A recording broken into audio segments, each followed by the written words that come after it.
Daar's 3 redes hoekom elke boer 'n weerstasie op sy plaas behoort te hê.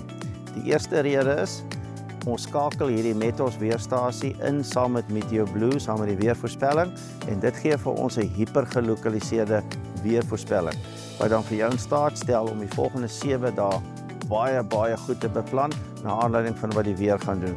Dit beïnvloed jou spuitvenster, die ure wat jy kan spuit, rondom wind, rondom Delta T. So dit is 'n baie handige tool wat Metos vir jou gee, as jy dit inkorporeer saam met die volgende 7 dae se weervoorspelling. Die ander baie belangrike aspek is natuurlik siektedruk, omdat hierdie data na Field Climate toe gaan, wat die Metos platform is. Daar kan ons verskillende siektemodelle aktiveer, na aanleiding van wat se gewas ons mee werk, in hierdie geval is dit tafeldrywe. En dan die baie belangrik ook geskiedkundige data, om te verstaan, hoekom het die oes gedoen wat hy gedoen het. Het sy goed of sleg?